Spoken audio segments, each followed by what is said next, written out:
Okay, we will get started. I'd like to call this regular council meeting to order for August 22nd, and welcome to everybody in the gallery today. We'll begin with our land acknowledgement. The town of Innisfail acknowledges that we are meeting on Treaty 7 territory, the ancestral and traditional territory of the Blackfoot Confederacy, Kainai, Piikani, and Siksika, as well as the Tsuut'ina First Nation and Stoney Nakoda First Nation. We acknowledge that this territory is home to the Métis Nation of Alberta Region 3, within the historical Northwest Métis homeland. We acknowledge the many First Nations, Métis and Inuit who have lived in and cared for these lands for generations. We are grateful for the traditional knowledge keepers and elders who are still with us today and those who have gone before us. We make this acknowledgement as an act of reconciliation and gratitude to those whose territory we reside on. So we will move into 2.2. CO Becker, do you have any additions? Okay, I have one addition to the in-camera portion of the agenda. It'll be 11.5, organizational scan, MGA 197.2, FOIP 224.1G. So could I please have someone make a motion to adopt the agenda as amended? Mayor Barkley, I'll do so. Okay, thank you, Councillor Dunham. All in favor? Great. Okay, next we have a delegation with us today, so I'll ask the Williams Group, Michael and Isaiah Williams, to come forward, please, and do a presentation. Welcome.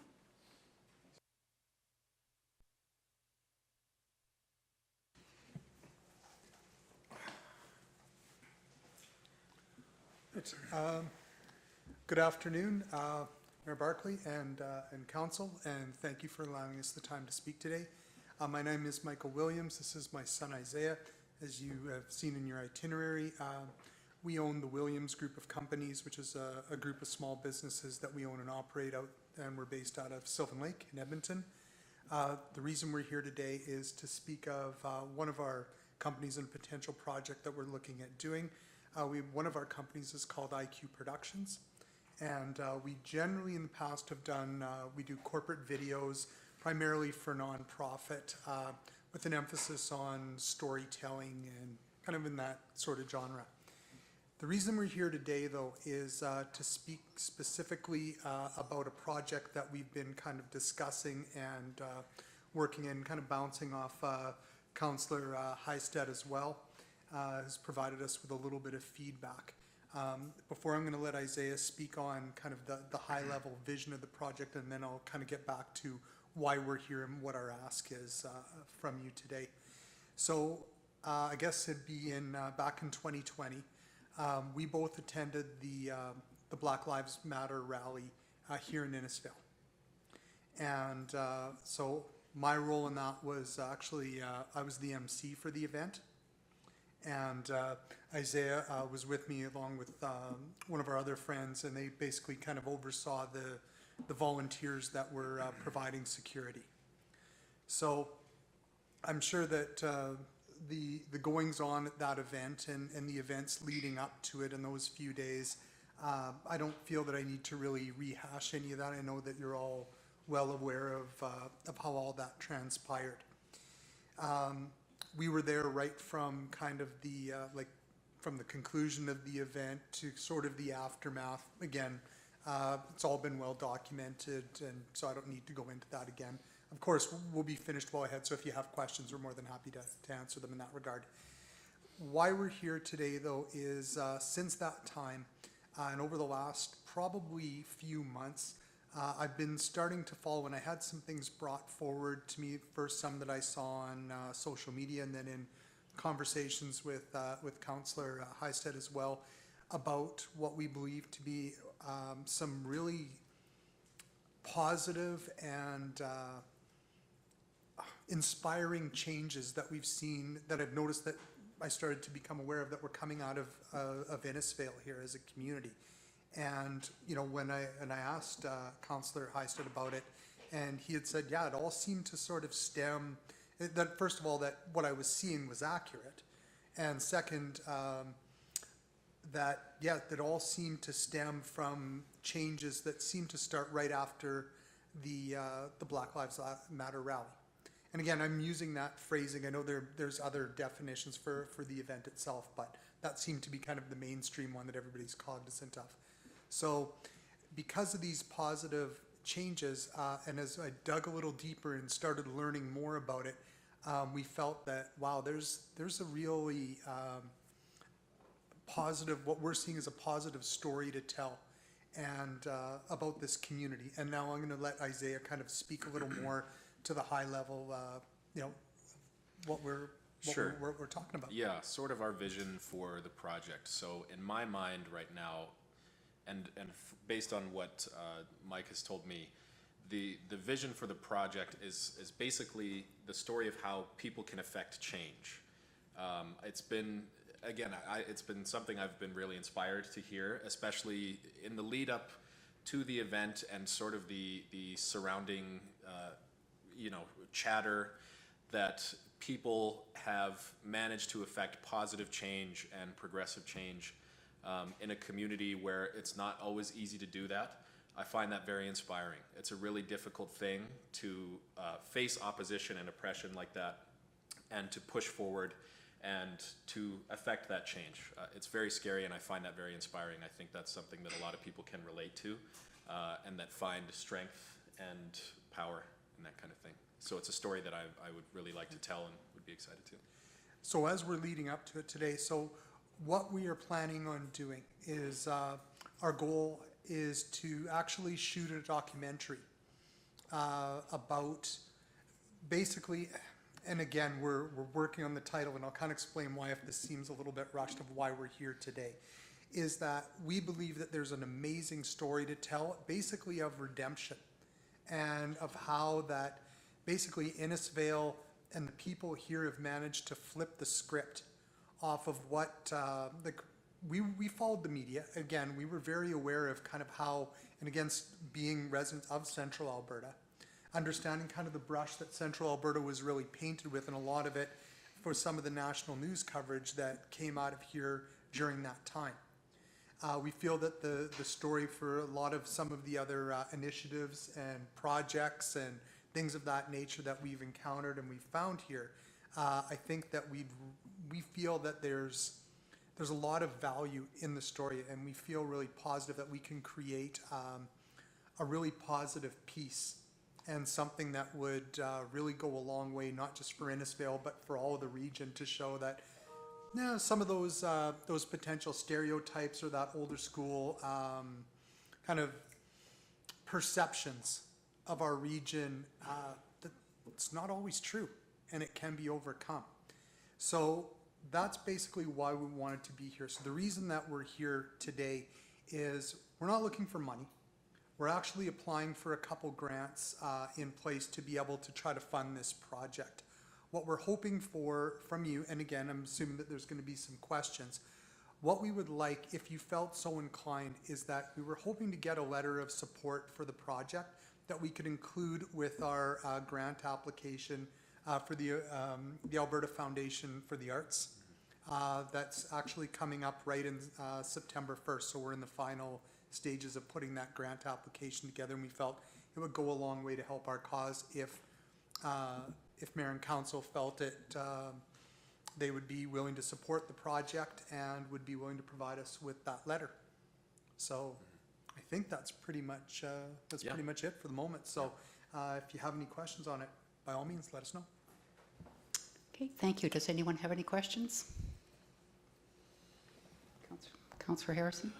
Thank you, Mayor Barkley, and thank you to the delegation. It sounds like a very interesting project to undertake. I guess the question that I have is will it be like a documentary that's put onto like the Discovery Channel or CBC, or is this just So, where do you plan on airing it? Who's the audience? That Sure. kind of thing. So what our plan is, and again, a lot of it's going to depend on how well the project obviously comes together. If a lot of our perceptions were right, and again, some of those things that we know that won't actually happen until it's done.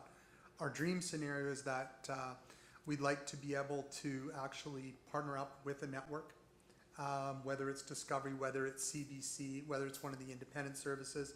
But at the very least, we feel that the content should be well enough to be able to enter into film festivals, local and regional, and to have it displayed there.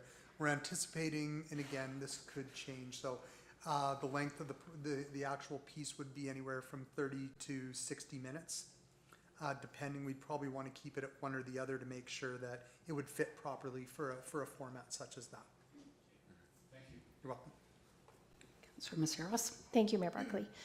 I mean, I think the idea sounds really interesting.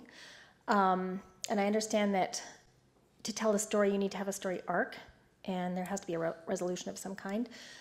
My concern is how are you going to approach and address the rally in 2020? And I know there was a lot of pain around that moment, and I'm not sure that, I think a lot of caution would need to be exercised around that.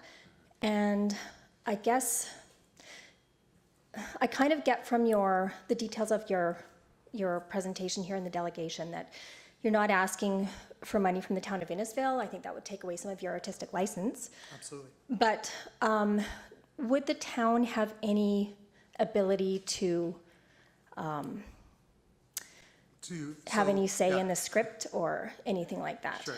So if I understand, it's like, we don't want to support the project, but we would like to have some control in the project. Sure. No. So, again, but for exactly the reasons that you just articulated, right? So, but I will be more than happy to answer sort of what you had said. The details of, and I'm just going to, and if I may speak freely here, I would consider, and again, from a very layperson point of view, that would kind of be considered a low point. We don't need to rehash the low points. That's been done by mainstream, conventional media ad nauseum. What we want to focus, are we going to mention? Absolutely, because that is the start. But that is the start. That is not the focal point of this project. That is basically what leads to the project change. The art comes from there. So that's sort of how we had envisioned. We want this to be a story of redemption, a story of positivity, and we want it to be a story to reflect, as Isaiah had mentioned, about how people can effect positive change. Again, our work to this point, and again, we're more than happy to provide you links to our site. You can see some of the work. Our work to this point has been rooted in positivity. We received a project from the Sylvan Lake Chamber of Commerce for their part of their Shop Local initiatives. We created a 3-minute story again on all the positive messages that kind of reflected that, right? So that's sort of who, and I'm just using one off the top of my head. That's sort of who we are as a company, and those are the type of projects that we do. So, and that's where we feel the interest in this story comes in, is that there needs to be a light shined on the good things that have happened here in Innisfail over the last 2 years. And because we were here at ground zero, for lack of better words, that was sort of what inspired us that, wow, we were here, we saw it. But the other thing, Councillor, if I may, is that that day, as the MC for the event, I saw the positivity, right? We were there. We saw the message of solidarity. I stood in front of those hundreds of people out there that really had no skin in the game, no pun intended, that were there to hear a message that came because they wanted to engage, people from this community. So there is a real positive story to tell in this, and I'm hoping I'm kind of alleviating potentially some of your concerns. I saw how it got disrupted. I saw how it was, and again, this is just my opinion as from observations from being there that day, how the story was manipulated, and how it was sensationalized to actually put Innisfail even in a worse light. But, like I said, that wasn't the real story there that day. To me, the story there that day was the positive message. It'll be touched on very briefly, but that is not the focus of what we're trying to do. It's basically just setting the scene. Yeah, and just to address something else that you said as well, in my mind, as it is a documentary style, a format project, I would look to portray the events honestly, but with sensitivity, of course, because I know there was a lot of pain for a lot of people in putting that together and being involved with it. Without that, though, there wouldn't be this positive change. Without that adversity, there wouldn't be this progressive movement that seems to have flourished here in the time since. So, No redemption, I guess. yeah, you can't really have one without the other, in my eyes, at least from a storytelling perspective. Eva. Okay, well, thank you for coming today. We have a busy agenda in Yeah, front of us, so absolutely. Okay. appreciate it. Thank you very much. Go ahead. I was just gonna ask council, Mike and Isaiah can leave. My question to council is, I find it, there could be an opportunity here, and I like to speak to this sometime in the agenda. So if I do that in roundtable, or I'm just asking you, Mayor Barkley, what would you prefer? Well, could have put it on the agenda, but we can do it in the roundtable. Okay. Yeah, Thank you. for sure. Okay, thank you. Thanks, guys. Okay, and we'll move on to 4.1, regular council meeting minutes. Just have a review of those, and if somebody's satisfied, we'll just have somebody please make a motion to adopt those minutes. I'd so move, Mayor Barkley. Thank you, Councillor Harrison. All in favor? And then the agenda and priorities meeting minutes for August the 15th. Please have somebody make a motion to adopt those. I'll make that motion, Mayor Barkley, thank you. Thank you, Councillor Maceras. All in favor? Great. We will move on to 5.1, presentation from Parkland Foundation. So welcome Carla and Melody and Councillor Holzman.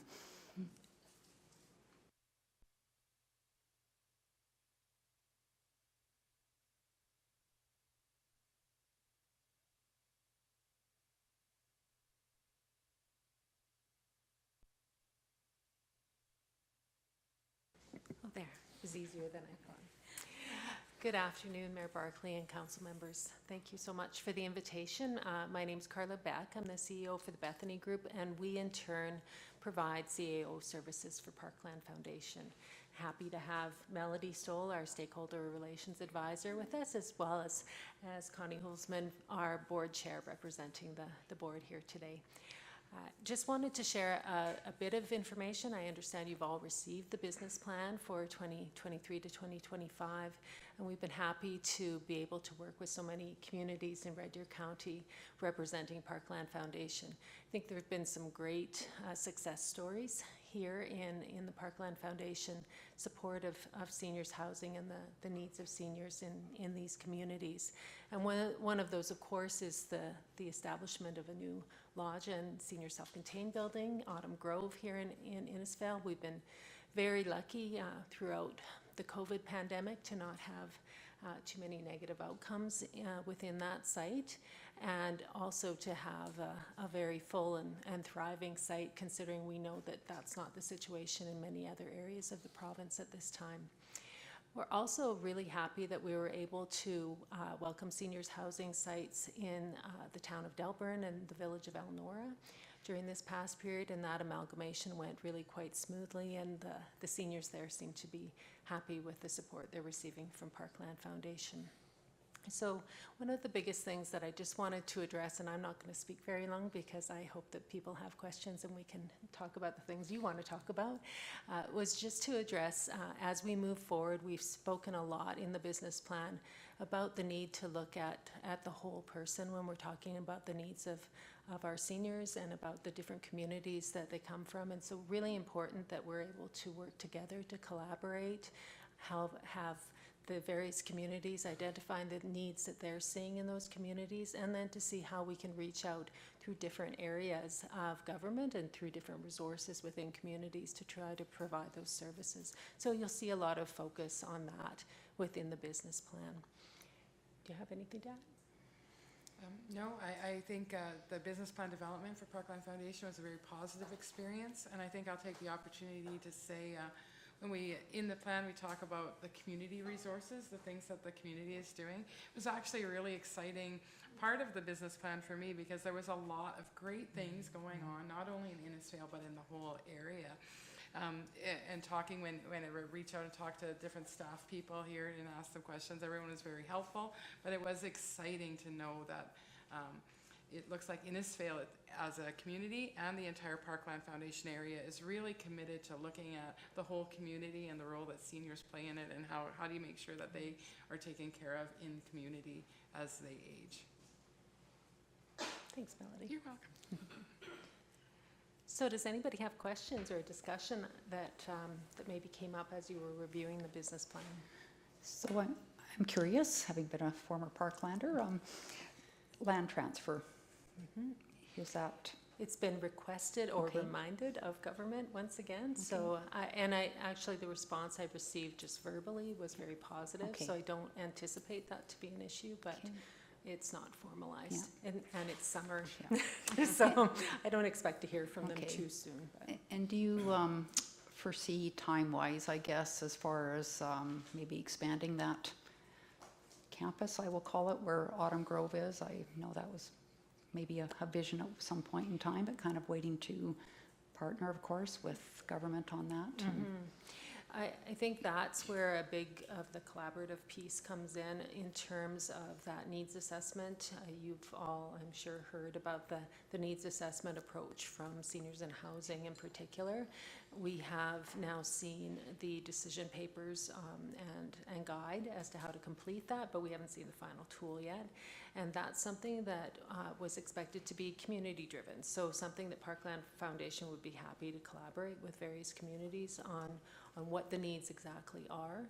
And the other piece that you'll see in the business plan is that focus on how do we provide additional services within these settings to some of the seniors that we're already serving. So there are things like the application for adult day support services that we're pursuing. There are potential for contracts to provide our own home care services within the buildings and be able to provide additional supports and services that way.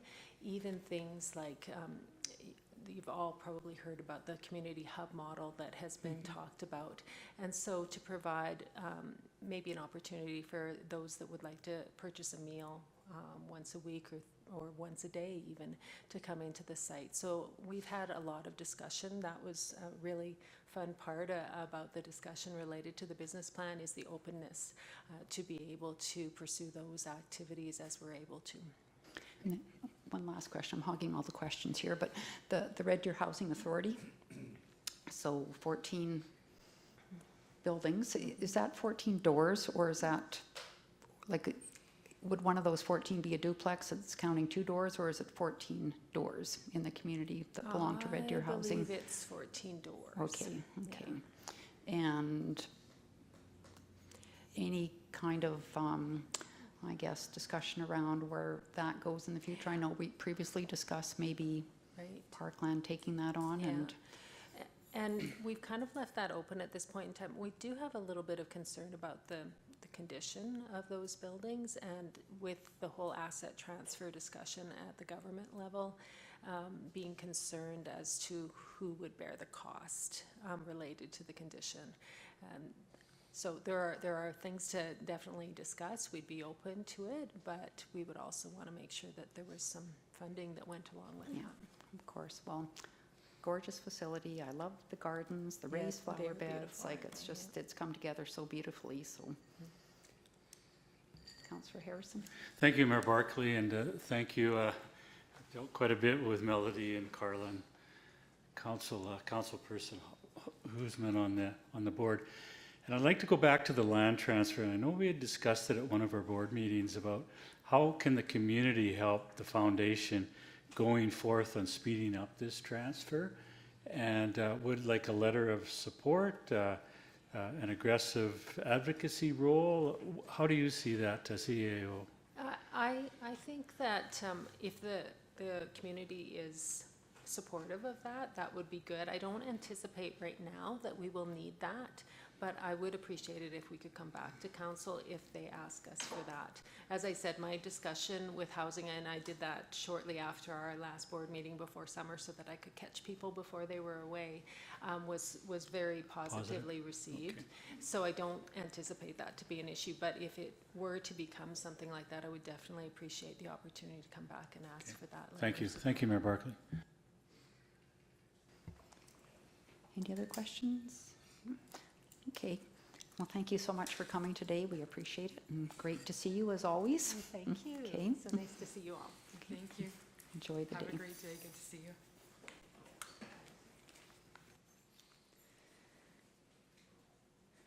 Okay, we will move on to item 5.2, the CAO report from Thanks, Mr. Mayor Becker, Barkley. please. One item that's not identified on the report is staff introduction. I'd like to put it over to Megan to introduce our new staff member, please. Great, thank you. So I wanted to introduce Kristen McKenzie. She's our new manager of community and social services. So taking over the portfolios of FCSS, age-friendly recreation programming and events.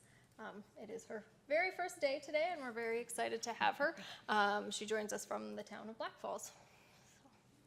Well, welcome, Kristen, to the organization. It's great to meet you. Hopefully, I'm sure you're being treated well. It's your first day, so. Thanks, Megan. Usually the Yeah, thanks. new employee has to, Say something. Say something, That's but- right. Yeah, speech. Apparently, that's not happening, Yeah. so. I know she's enthused to be here. And, Yeah. thanks, Megan, and thanks, Kristen. Just to speak a little bit onto the CAO reports. So just one item that was identified during the A&P meeting was a reference to the Urban Hen pilot project.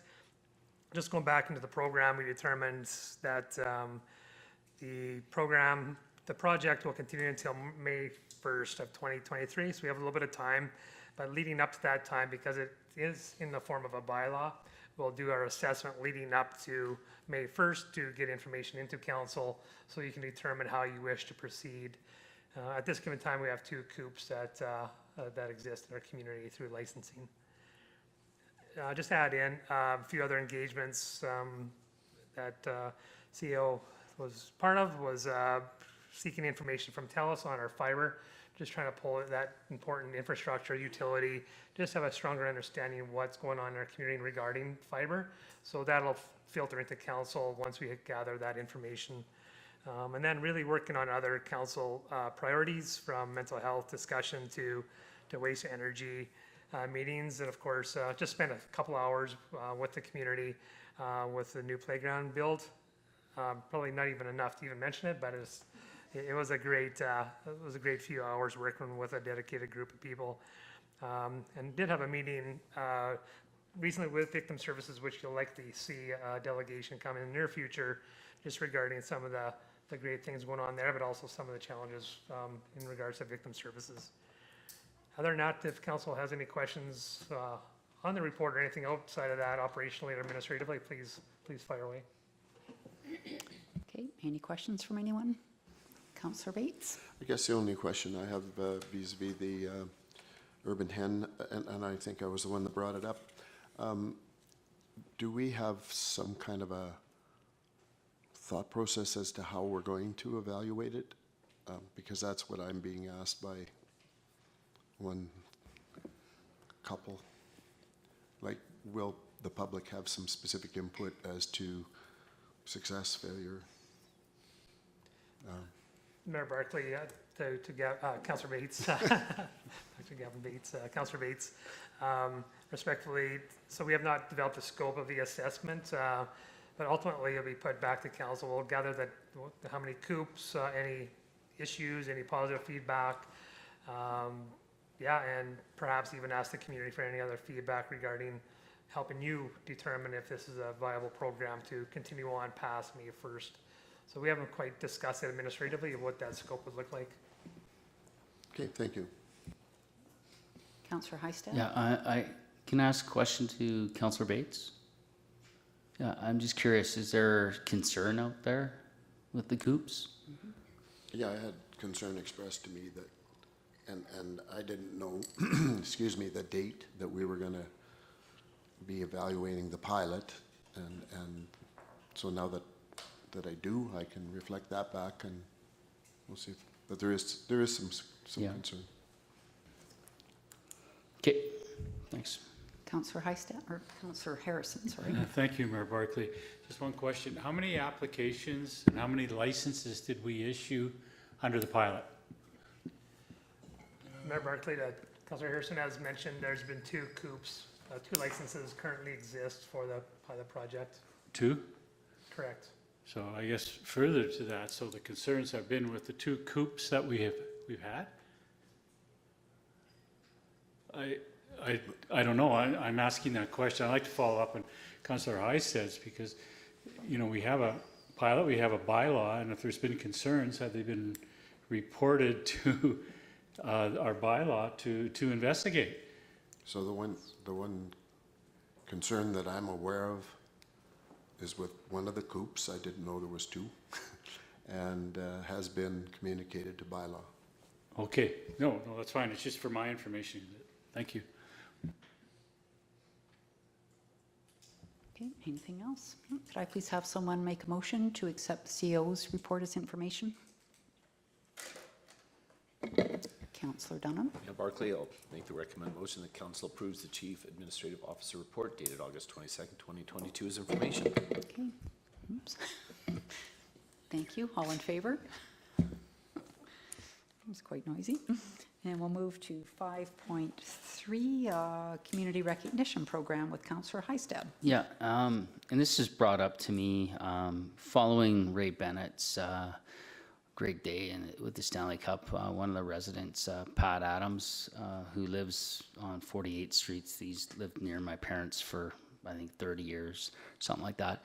But the discussion that we had was, and he brought it up to me, is we've had some really cool people from our community do some great things throughout the world. For example, you know, we got some of the greatest cowboys in Innisfail that have done some great work around North America and around the world. But we got the Llewellyn brothers as well. We got a young guy that's a BMX racer in the high school, is world class. And he asked me how can we make sure that Innisfail residents, there's some type of recognition that we can do in the community. You know, either it's naming a street or, you know, there's a recognition of the cool things that they've done in their trade, and really try to help build that community spirit. I think there's huge opportunities, and I said it before the election, we don't brag enough as our community. We've really done some really cool things the last couple of years during COVID and coming out of COVID, but I look at the Llewellyn brothers that I was in high school at the time, or junior high school, and world-class water skiers, and they come from Innisfail skiing on this little lake. And there's some really cool people that are from the rodeo world, or Ray Bennett that just won a Stanley Cup. And how do we, through our recreation, our committees, actually do a bang-up job promoting Innisfail? So that's what I wanted to bring forward to council today. I don't know if I need a motion or the next steps, but I think there's some opportunity, and we need to brag about who we have in and who's been in the community and who's been a leader throughout the world. So I'll just leave it at that, and then if there's any more dialogue, let's go for it. Let's not be afraid of dialogue. Okay, does anybody have any questions, or? I Councillor just Wing? have a comment, Mayor Barkley. Thank you through to Councillor Hystad. I certainly agree with you that Innisfail has an amazing legacy as a community. But I'm also aware of the fact that we actually do have community awards programs that are not very well subscribed. I think we always struggle to get nominations, and so I think perhaps there's an opportunity for us to review or engage that program a little bit differently, add some categories. If it's going to be the naming of places and spaces, so be it. But I think we have a vehicle that we could start to use for that work. Yeah, I think we've got lots of folks here currently that should be recognized, but you're right, there's lots in other places, so maybe that's the way we do it.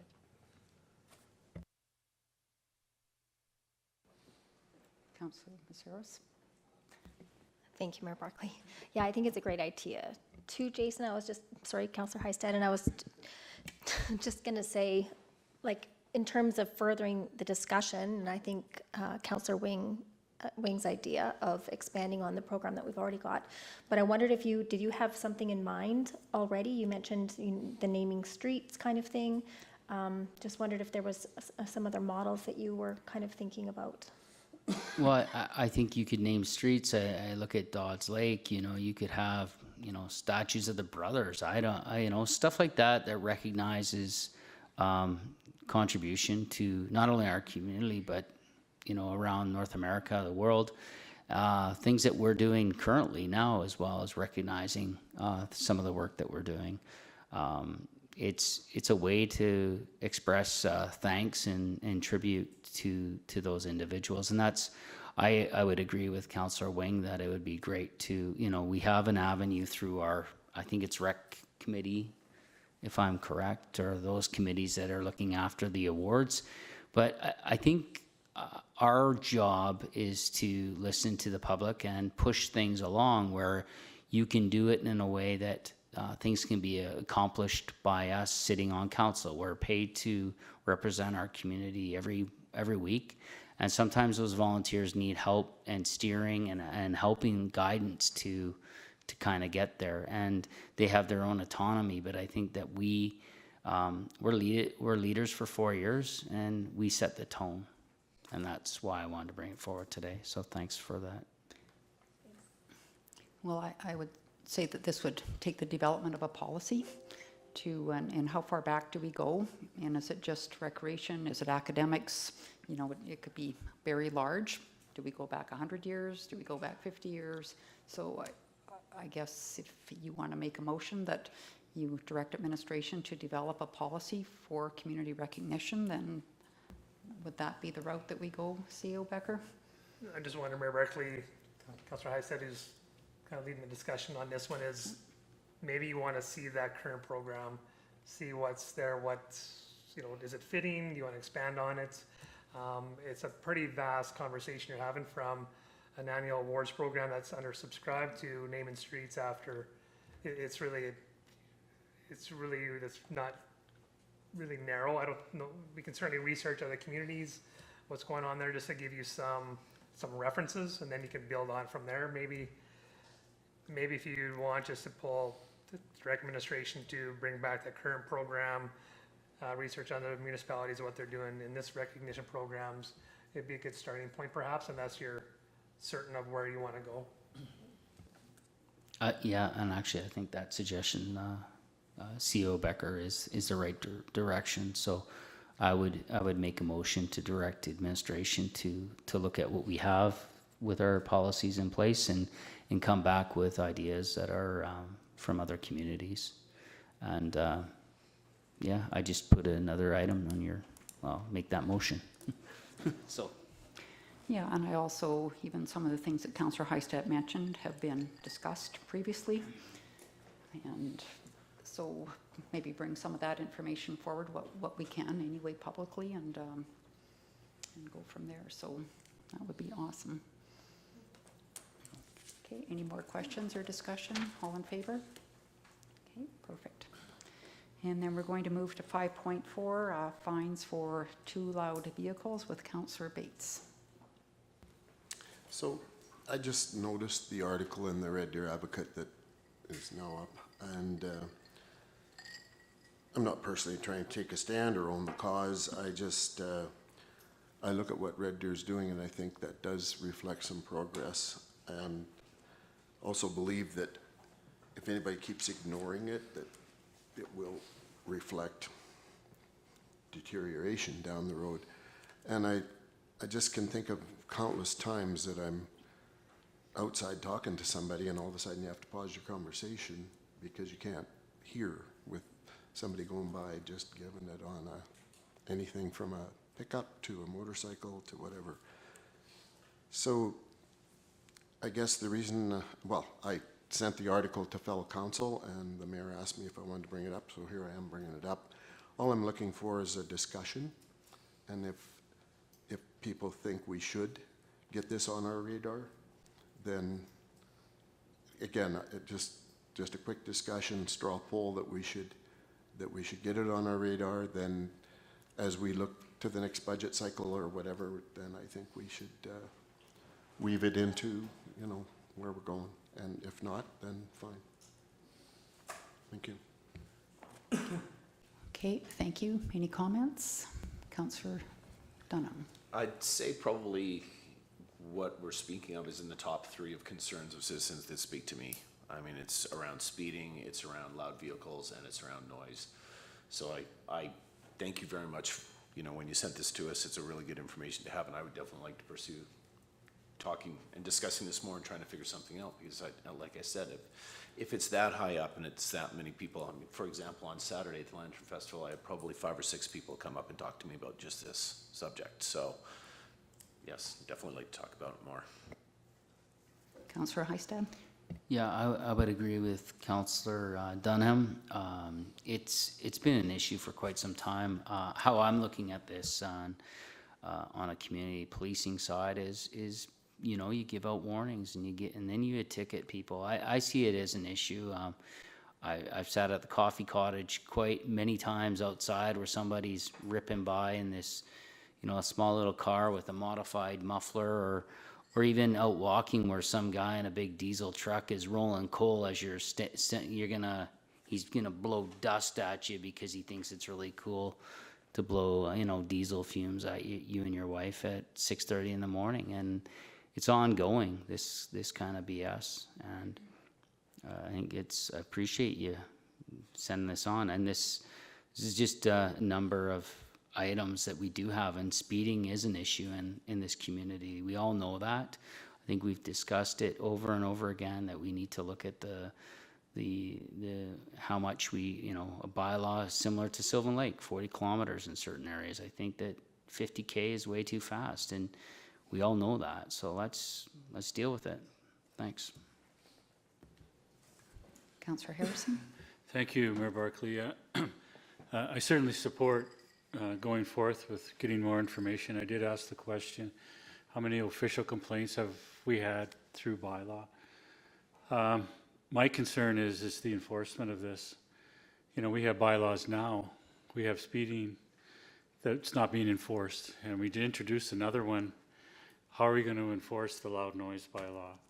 There's unintended consequences. There's additional manpower that's needed to. This is happening mostly in the evenings. Our bylaw folks and our CMP, they're not there to enforce. So I certainly don't like the noise, and I think there needs to be more research done on it. But those would be my concerns, is how we're going to enforce this bylaw when we have bylaws now that are sort of iffy when it comes to enforcement. So I would leave it at that. Thank you. CEO Becker. Thanks, Mayor Barkley. Just a couple of things that resurrected with me just in your comments. You mentioned 40 kilometers an hour. That was discussed during the budget process. It is a tagged item that has not come to the surface. You also have another item on your agenda regarding Centennial Park. There's also reference to loud noise, but as I read this document, there's a reference to a noise enforcement campaign.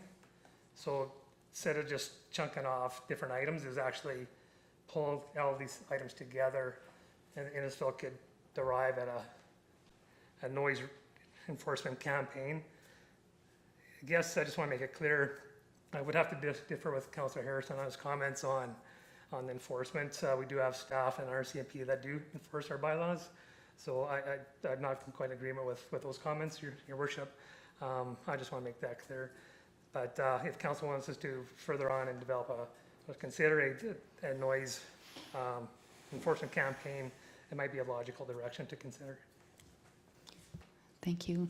Councillor Bates. Yeah, this emanated out of noise, and they all do tie together, I think. So, and there's obviously some pieces in here that show, if you get a meter, then you can, if somebody does, you're never going to stop it all. But if if by chance you have a bylaw and you have a meter and somebody does create the attention of bylaw or the RCMP, then they can do something about it. Without a bylaw, I'm not sure we can do a whole lot, and without the equipment. And so I was just looking for the agreement that it becomes something we look at down the road. And I don't even need a motion today. We can deal with this, like I said, as we move towards budget time. I was just looking for some agreement. So my understanding is we do have decibel readers, correct? No, we don't. Okay, I thought we did, sorry. No. Okay, so we need those, but I think the other thing that's kind of interesting about this Red Deer news article is that it actually has specific decibel readings in it, which our bylaw does not. So we have our community standards bylaw, we have noise, but there's no specific reading in there, so it's subjective, which we have come across some issues with that. What I think is noise, somebody else may think is not. So it would be a matter of amending current bylaw to put in additional decibel readings, whether that's determined by health and safety. I mean, I think 88 or something, isn't that like a decibel reading for safety issues? But I guess you guys could figure that out. So would you like, Councillor Bates, that to be like brought forward where we review that bylaw and we potentially add in a noise reading which would probably help our bylaw and RCMP? Yes, I guess if we're in agreement that noise should be something else we look at, I would look to CO Becker to just give us what he wants in the way of direction to, and like I say, I'm not in an urgent mode. I just think it's something that we should get on our radar. That's where I'm at. I guess Mayor Barclay, like Councilor Bates' comments, I guess where I was trying to go is, you have an item on the agenda, it's regarding noise really, and some gathering, so I'll leave that to your conversation there. You now have vehicle noise, but you also have speed. They all kind of group together. Instead of just looking at one item, you can kind of bundle this up and allow administration, likely through enforcement, kind of take a look at the bigger picture and advise you accordingly. And we'll pull data on 40 kilometers an hour. A lot of municipalities are doing it, or some anyway. And so we can actually go back into the City Red Deer's campaign. What are they doing for a campaign? But we certainly explore, but it does take a bylaw adjustment to be able to put some meat on the decibel component to it. So yeah, it's really, if you want us to come back with information regarding the Red Deer campaign, might be a good start, but it's really up to you, Well, council, from what where you I want. just heard either of those, either bringing the bylaw back to us with, what would need to be tweaked or a bigger, more details from, this is a news article, so they sensationalize certain things. Maybe some details of what the Red Deer campaign is. And Yeah, then we it's- could take it from there. So would you like a motion? Yeah, if you Yeah. wouldn't. If I move that you look into the Red Deer campaign and come back with our bylaw as to what might be tweaked if we wanted to get an improved noise component in our bylaw, something like that, if I move. Yeah, exactly. I think we So can. two things, bring our bylaw back and bring us details of what the Red Deer campaign is. Perfect. That's good. Sounds good. Thank you. Thank you. Any further comments? Okay, all in favor? Okay, great, thank you. And 5.5, so business organization, I had this put on the agenda, so of course was at Equus today, 75th anniversary, and doing some various things. We have businesses opening every month. I see an announcement out of the town of Innisfail about new businesses that have opened, so I think it'd be nice to have a recognition program, but we don't have a policy, and therefore kind of scrambling to figure out what should we give, and do we give somebody that's starting a home-based business something different than somebody who just built a multi-million-dollar building and opening up a new business. So I would like to make a motion to direct administration to draft a policy for a business recognition program. And to, I guess, look at other communities, what they do, and then bring it back to us bring back some ideas as to what we can do. In the meantime, I guess we would just continue on doing what we're doing. I know there's a grand opening this Saturday of a business, and visiting the Presbyterian Church on Sunday for their 130th anniversary. So it's things like that that are just ongoing all the time, and I think it'd be nice to have something that's set in policy. Any questions, discussion? Councillor Heistad? Yeah, I like that idea. And actually, you made me think of right by Cal Tire there's that agriculture on the business on the tracks there, and Boss Contracting just did a really neat job of cleaning up that where the railway. So it was pretty cool. So why are you laughing at me? Nothing. I just think it looks good. So, you know, companies or individuals that are going to do that work, I think I agree. You know, recognizing new businesses and recognition of making our community better. Thanks. Okay, so we have a motion for policy. Everybody in favor? Okay, thank you. And we'll move on to FCM discussion with CEO Becker. Thanks, Mayor Barkley. Just a question to council, and I did go back in your action control listing too, so I don't want to contradict your previous direction, which is to defer FCM discussion towards budget process. What spurred this was just a call to FCM and for rooms and being organized and so forth. And so I'm just posing the question if council is willing to have the conversation on attendance or not. And again, not to push on the agenda item. If you're not prepared to have the conversation, that's fine. But if there's interest in attendance, we can certainly at least minimum book some rooms for council's attendance at FCM. On the other hand, if council just to help organize councilors' calendars, is to start considering if you would be attending and who would that be. So again, if you want to talk about it now, it's great. If you want to defer it to another time, that's also okay. Minimum again would be we'll at least book some accommodation to align with your schedule for next spring. Okay, thank you. Councillor Heistad? Yeah, I'll just make a motion. I'll make that motion. The council approves the attendance and appoints council representatives to attend the 2023 Federation of Canadian Municipalities Conference in Toronto, Ontario, May 25th to 28th, 2023. Okay, I'm going to put another idea out there. Find motions on the table. I am curious if council would have any desire to maybe have dollars allocated to each of us per year for things that you want to attend. So you don't have to go to FCM, you can go to other things if you want. I find personally there's a lot of things I'm interested in, maybe more so within the province, Economic Developers Association, etc. And when I think about promoting Innisfail and attracting capital investment to Innisfail, those are the kind of things I would like to attend, maybe even more so than FCM. And if people want to go to FCM, that's great. But could we allocate funding to each person, and then people can choose what they want to go to? I believe Olds does that. And Councillor Bates? Well, just the two, listening to the motion and then that, I think we do need some more dialogue.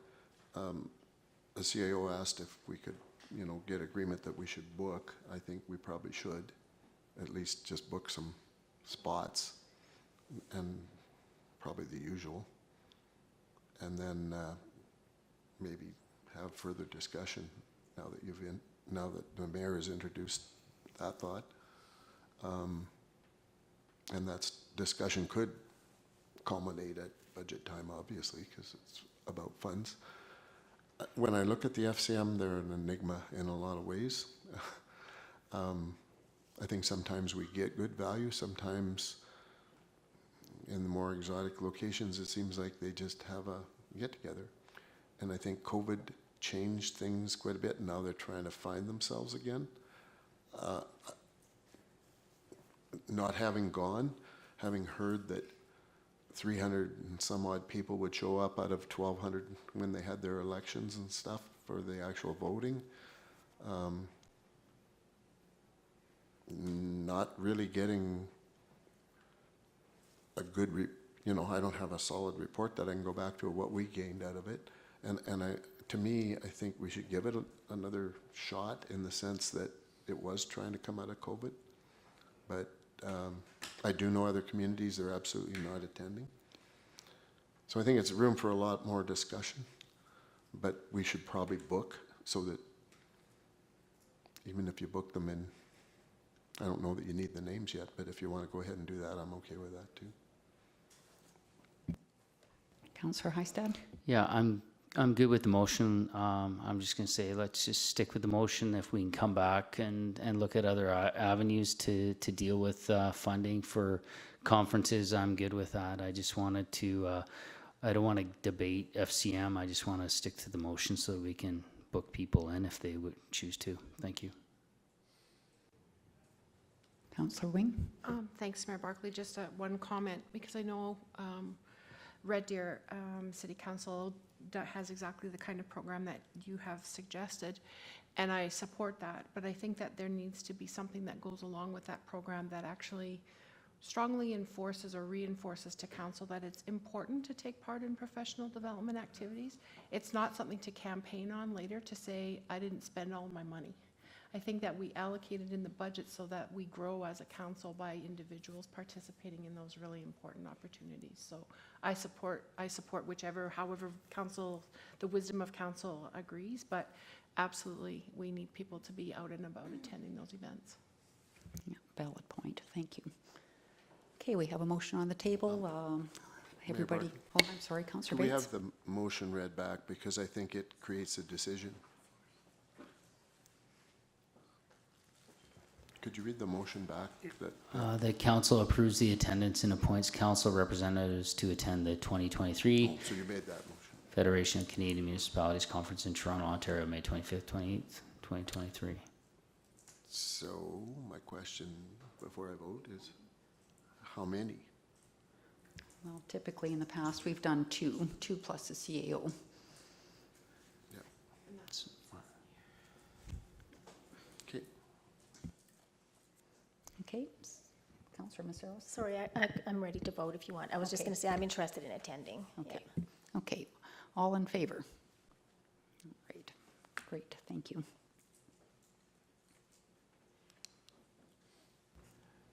Mayor Barkley, just a question, do you wish to move into appointment of council members today, or is that another discussion? I'm fine, but like if we want to do that today, and I know last year we kind of pushed that those who haven't been before, please go, please attend if possible, like Councillor Bates and I have been and stuff, so. I've been, I have no desire to go to Toronto, so. Well, you just went to Regina, so you don't get to. Anymore with me, so. You guys fight it out. You already got a bonus, you got to go with Councillor Hystad, so. don't. So Councillor Maceros would like to go, who else would like to go? Would you like to go, Councillor Wing? Okay, okay, so I'll make a motion that we appoint Councillor Maceros and Councillor Wing to go to Toronto, May 25th to 28th to FCM. Yikes, no, just kidding. All in favor?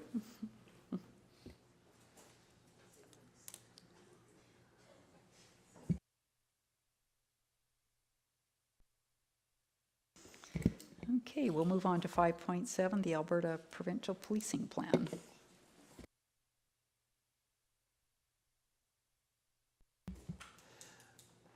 Thanks, Mayor Barkley.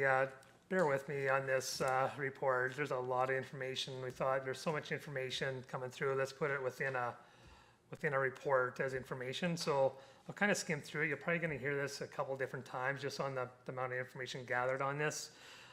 If council has not taken the time to review the information, I'd strongly advise you to spend an hour or two just to go through the attachments and the links. A lot of it is repetition, but it really tells you where the provincial government is in regarding to having an Alberta police force. So just bear with me as we skim through the reports. As it states here, and it's new to me actually that some references from the federal government or affiliate regarding they're looking at police contracting with the RCMP. One is through the House of Commons Standing Committee, recommendation number 10 as stated on the report, but also a letter from the Prime Minister to the Minister of Public Safety just regarding looking at contract policing and undertaking an assessment of contract policing with the RCMP. So just a few items where council has heard about the review of the government on policing. So although the reporting is stating that they've yet to decide, there is some references in the information that it's not if, but when this is going to occur.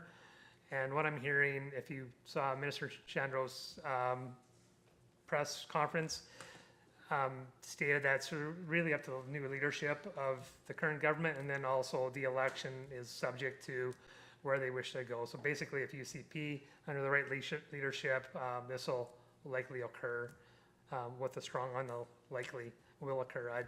From my own references for what I've been reading. So yeah, just a little bit of the guts of what they're stating. And again, you're going to see this a few different times, and hopefully it'll stick once I say it clearly. But what they're looking at is a fit for Alberta policing approach, where it's a deployment model that recognizes local differences observed across regions in Alberta, not just as a province as a whole, such as varying demographics, types of crime, and public safety needs. The way it would be laid out, and you'll see in the attached PowerPoint presentation, there'd be the minister, so that's the Solicitor General. There'd be a police, you can stay there, Kara, that's fine. A police commission, so Alberta Police Commission. There'd be a chief of police. That'd be subject to a few different deputy chiefs from Indigenous policing, community well-being and health, North Division, Central Division, South Division, and Corporate Services Division. So they'd be all deputy chiefs responsible for those portfolios. The deputy is supported by regional function leads for community policing, investigations, special services, and traffic operations. So it comes in a few different, the model includes having community detachments, which would be 65 to 85 of those detachments in Alberta with a minimum of 10 and maximum of 80 officers. Local detachments would remain open with smaller detachments. There'd be a network of 20 to 30 service hub attachments with staffing ranging from 48 to 192 police officers, which would serve residents of larger municipalities and then support the nearby community detachments. There's also then the deployment model also includes 3 urban hubs for the 3 larger south, center, north, anticipating the larger communities, the bigger urbans would be supported in this area. Yeah, really, what I'm reading in this information is they're trying to layer it up. They're trying to connect all services, whether it's mental health or investigations, asserts, police dogs, but trying to have a hub where a lot of the services are placed in one location, and they can deploy within those regions accordingly. What I'm reading, it's largely a rural theme and also a strong emphasis on Indigenous communities.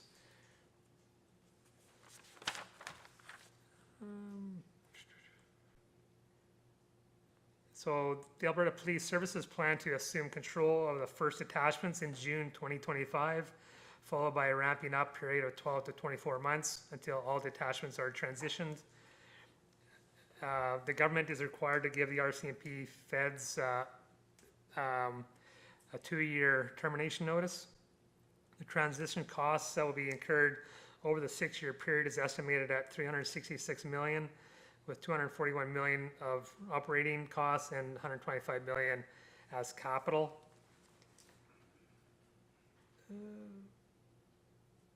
Yeah, maybe we'll jump to the slides now, Kara, and again, this was repetitive, but, so this came out from the Alberta Justice and Solicitor General's presentation.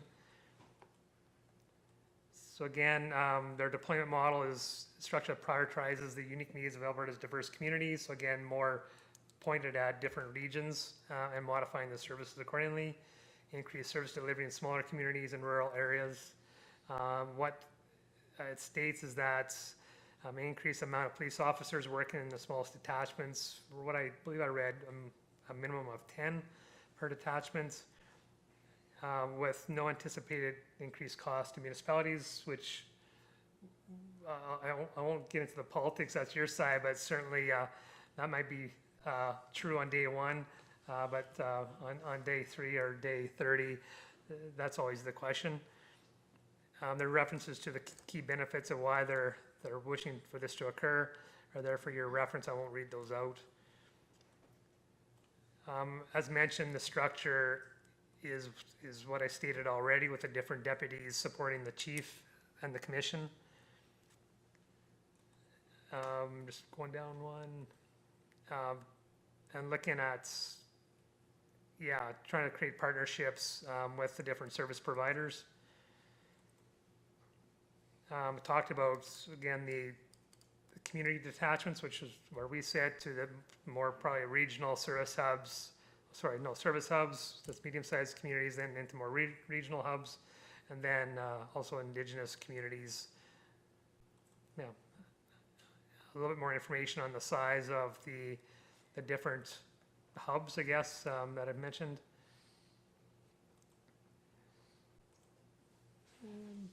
Yeah, just some repetition there. Gets a little bit more in detail of the amount of employees that they're looking to place. And then just some links for you to go a little bit deeper. So again, it's in motion. If you haven't had a chance to hear the minister, his press release, it is accessible on the government website. And if there's any questions or information you're seeking, please certainly provide that direction. Thank you, CEO Becker. Just to add to that, I was on the webinar this morning that Alberta Police Service panel discussion. So there was 3 gentlemen on there, none of them from Alberta, which was interesting. They didn't talk at all about rural crime and Indigenous communities. It was all kind of what's wrong with the RCMP. It was around, how the province doesn't get to set policing priorities, which we've heard the exact opposite. We know in our community we can select policing priorities. We work collaboratively with the RCMP. At the end, when it was wrapping up, and I quote from one of the panelists, he said, policing in Alberta needs to attract a different ilk, need more aggressive policing, need to make policing a profession, unlike it is now. Can't let officers just go out willy-nilly. They don't want police, or people don't go into the RCMP because they don't want to have short haircuts, and they don't want to spend their time shining their boots. And that we all need to get over the love of red serge and get past it. So that was kind of the tone of, what was that, Councillor Wing? Sorry. That was kind of the tone of today. It was just over an hour, and I will send the recording when it comes to me. There was a Q&A box, but I couldn't type a question in. Sue Haddo from Police and Safe Community Committee was also on the call, and she couldn't type a question in. I know Mayor Tanya Thorne, who's probably the foremost expert out of Alberta municipalities on this subject, was not impressed. She said so on Twitter. Have since I've been contacted by CBC after that for a comment, which I sent them. So Rural Municipalities Association president, he's been very vocal against this. And of course, it's about the cost, it's about the transition. I think of a place like Penhold, who's paying, I don't know, maybe 10%, 12, 15, I'm not sure what small communities are paying now, but that cost could change to 100%. Some of the dialogue today was, well, there'll probably be some additional costs, but they were bringing up things like Portapique in Nova Scotia and some of the issues around that. They brought up, years ago, there was a gentleman that was tasered at the Vancouver airport, and some of the things that went around that. So the RCMP are bad, they cover up, there's no accountability, no transparency. We need mental health, and yet they say they need more mental health. We know that our detachment here is now working with a mental health professional. They say they need mental health, but I met with the Victim Services Board Chair and Vice Chair and Program Manager a couple of weeks ago, and the provincial government is disbanding 62 Victim Services Boards in Alberta, and they are going to be pulling out of non-chargeable files, which is mostly mental health, domestic violence. So I don't understand all this, other than it's very political, I would say, from what I heard on the panel this morning. It's us versus Ottawa, and the rest of it doesn't make a lot of sense. So it's probably going to get a lot of attention over the next while, especially going into election years, because I'm sure it will be an election issue. And we'll see where it goes from there. But I was very disappointed in what I heard this morning, and kind of the rhetoric and the mindset that was there. And you're talking about provincial policing, but you don't have one person from Alberta on that panel. So, any other questions? Discussion? Anybody want to say anything? I do. I know it's a political, and we get a motion, right? Or we haven't read the motion yet. But do you want to read the motion first and then talk, or just go for it? Free will? Okay. I think we need to be political, and I don't think municipalities, RMA, AUMA has, but this is a time to crank it up. It's going to cost. Let's be realistic, and we know when we were at AMA as first-time councillors, it's going to cost our province well over $300 million to do something like this, and ongoing in our small communities. And I think that I look at our police committee that Councillor Maceros and I sit on. I believe we had a motion that we actually approved of the RCMP, and that we like the services and the work that they're doing. And that was probably about 3 months ago now.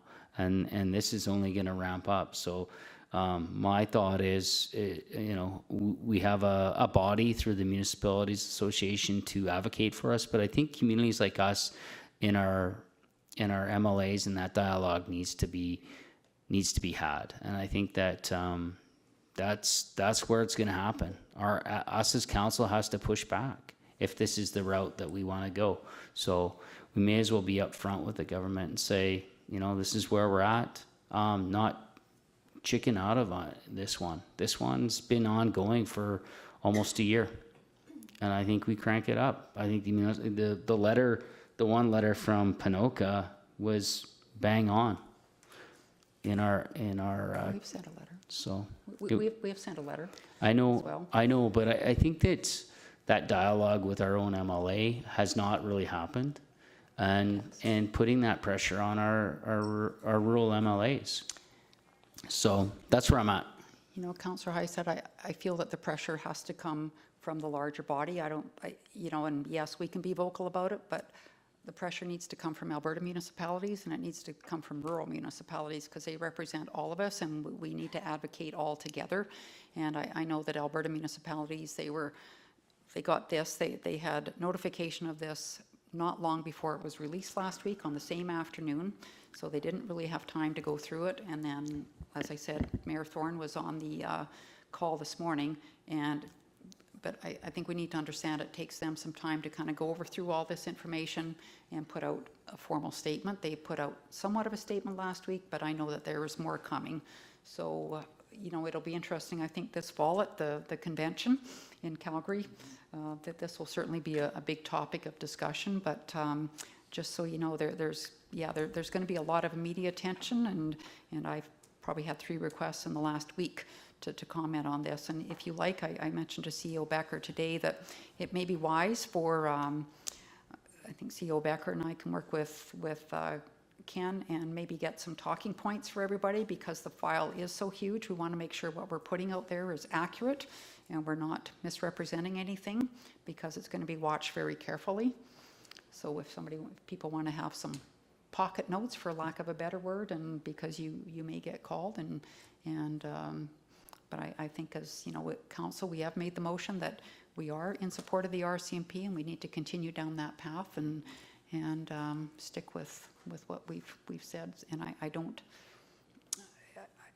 think without question, the current government is going down this path, period.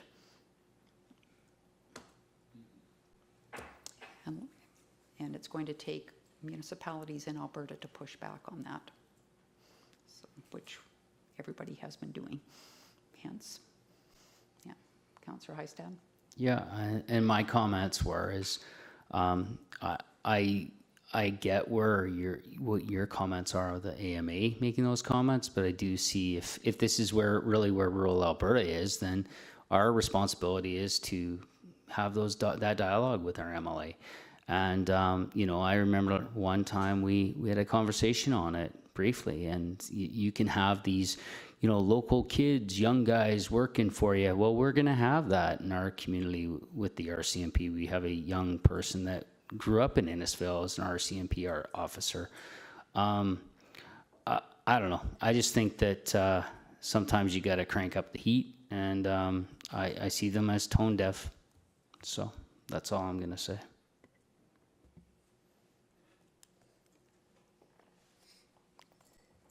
Anybody else have any comments? Or I'll have somebody please make a motion that we accept this report as information. Mayor Barkley, I would move that council accept the Alberta Provincial Policing Plan report as information. Okay, thank you. All in favor? And just so you know that CEO Becker and I, we have a meeting with Bowden Mayor, Caroline Mayor, with Minister Shandro next week.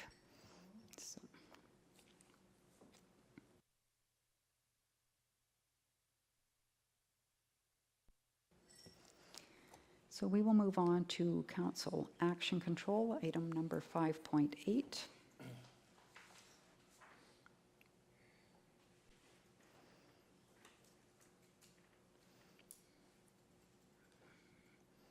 How's CP coming, Director Kennedy?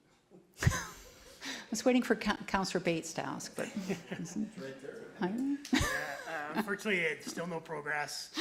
We were just actually on the Transport Canada grant application website where they've closed grant applications for this year. So I do have Curtis reaching out to them and just finding out what that exactly means for us. So we will update you as soon as we have an update. Thank you. I guess, yeah, it concerns me because I have a feeling we're going to get that bill. But unless CP has decided to be really generous, that does concern me. Councillor Maceros. Thank you, Mayor Barkley. I just have a question, or if I could be reminded about the council engagement, employment placement, and support services. Can someone remind me what that is? Mayor Barkley, Councilor Mazeros, I think it's driven through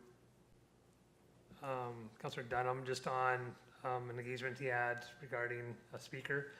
Right now, it's really on my plate to go back to that, really to understand the directive and develop an engagement associated. But Councilor Dunham can speak to it, but it did regarding potential to increase awareness of some service offerings of this organization. Yes, so earlier thank Mayor Barkley through DeSeo, Becker, and Councilor Mazzaro. So earlier in the year, I was part of a panel discussion with EPSS out of Red Deer on working with people with disabilities within businesses and how to better accommodate their needs and what employers can do to better source people, because there's a lot of people within our communities that can have assets that we can utilize. So through speaking with them, I'd made the motion to direct administration to be in contact with Tammy there to have them come in and not only speak to administration and council, but also Innisfail as a body as well. So. Great, thank you.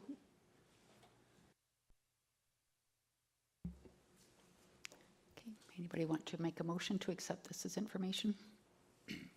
I'll move that we accept this as information. Mayor Barkley, Thank you, Councillor Merceros. All in favor? Great, thank you. And we will now move into item 6.1 on Centennial Park and Manager Leith. Welcome.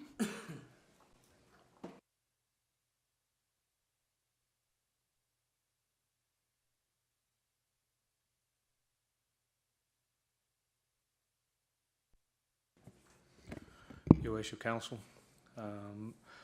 Purpose is the provision of an updated information on complaints relating to Centennial parking lot and request for direction in respect of the installation of a gate, extension of the perimeter fence, gate design and parking lot closure from specific times at night.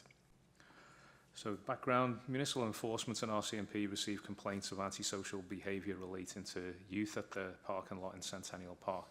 Complaints relate to gatherings, noise, stunting and litter. The majority are reported in the summer months and a summary of the 2022 complaints from May to July 31st have been provided. The camera system installed in the parking lot continues to be an effective enforcement tool with planned additional 2 cameras to cover the current blind spots in coverage.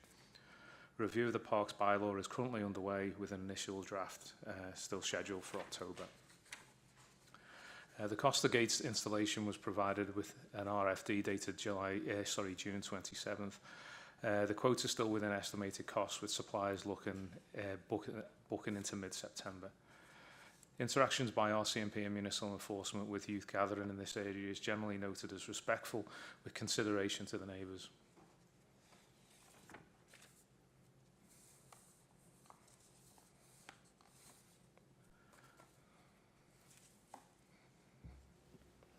Are you finished? Yeah, obviously, Okay. we provided details of those complaints Yep. and a rough breakdown. Obviously, some history there as well at the end of what numbers of complaints that have been received.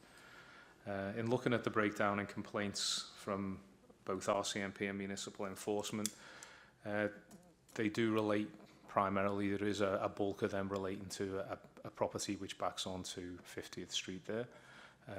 And I believe last year and the year before we had some issues in regard to the youth that were interacting with the property owners at that point in time.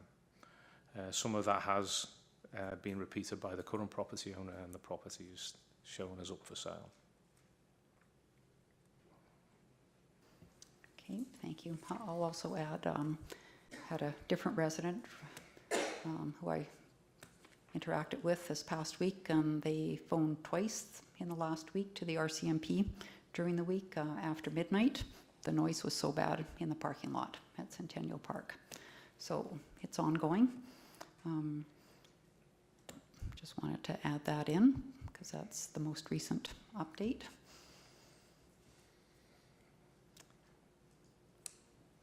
So we will open this up for, I'm sorry, I've got quite a few pieces of agenda items on this item. So are we through like your presentation, Manager Leith? Yep. Okay. Okay, so there's recommended motions. If somebody would like to make a recommended motion, we'll open it up for discussion.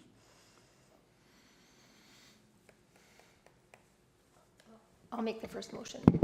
That council approves the budget of $27,000 funded from the Centennial Park Reserve for the installation of a timed gate at the entrance to Centennial Park. Okay, thank you. I'm curious, Manager Leith, the design that is shown here, like, is that the only design? I guess I had in my mind, you know, the bar that comes down like they have at the school, but The design choice is entirely up to you. Okay. The gate providers, the company here in town, they were the suggested Okay. to meet the aesthetic piece Yeah. in and around the park, fair rather than enough. just a single barrier. Yeah. Is it time to ask questions? Yes. Okay, it is. thanks. Mayor Barkley through to Manager Leith. In the notes, it says that there are some features installed here so that people can't go into the park anymore, but they can come out after 11 o'clock. But there's nothing making it so that they have to come out at 11 o'clock. Is that right? That's correct. Currently, as it stands, there's nothing to do that. We can reset it, so that means that those gates are locked, and signage on the gate will indicate whether it's locked permanently or whether there's an ability to come out. The challenge will be if people forget and a vehicle is left in there, and how they actually get access to that vehicle. Certainly at winter time, it could be a risk to people. That's currently as the status as it stands, and that was recommended based upon what other groups do, is that if people are leaving, then they are allowed to leave. And it saves us having an interaction with them and having to have somebody to go out and service that piece. Thank you. Councillor Hystad? I got a number of questions, if that's all right. Councillor or Manager Leith, do you think a gate's going to stop the issues that we have in our community? That's my first question. Second question is the complaints that have come in. How do you view those in your professional opinion as minimal, medium, lot, high number of complaints? When I look at it, to me, it looks minimal, but that's where I'm at. And as I guess the last question I'd have for now is, if we just had signage saying without a gate, you're out by 11 or you're fined. And the reason why I'm saying this, just the context of, sitting on the policing committee, as well as we talk a lot about community policing and young people and the engagement and those discussions. That's where I'm struggling with putting a gate in there. So I asked you a lot. I just let you fire away, and then may ask a couple more questions. Mayor Barclay, through to Councillor Hystad. So in respect of whether I consider them to be like a scale in it, medium, low, I would say, based upon the fact that it's a park, it would be expected, the level. The impact to certain properties in and around 50th Street is more significant than others, for sure. The provision of the gate would resolve some of the late night ones. If you look at the times of those complaints between 11 and midnight, again, depending on when we actually close the gate or choose to close the gate, it would reduce that impact certainly to those residents that are directly affected by living up and onto, backing onto the park itself. I still believe it's a safe gathering place for youth, and the interactions that we have with the youth in those areas, certainly from RCMP and ourselves, we're not seeing alcohol, we're not seeing drugs, we're seeing fairly compliant individuals who, when are asked to leave, generally leave. The odd incidents where people are using Centennial Park as a stopping point, where people will park up overnight and then leave, that we have seen examples of that would certainly prevent that and move people elsewhere. Hopefully it touched most of... Well, I think it's pretty good. I appreciate that, and and that's where I'm at. I'm struggling with this one because it's kind of, you see some of these issues. It's the summer months, but I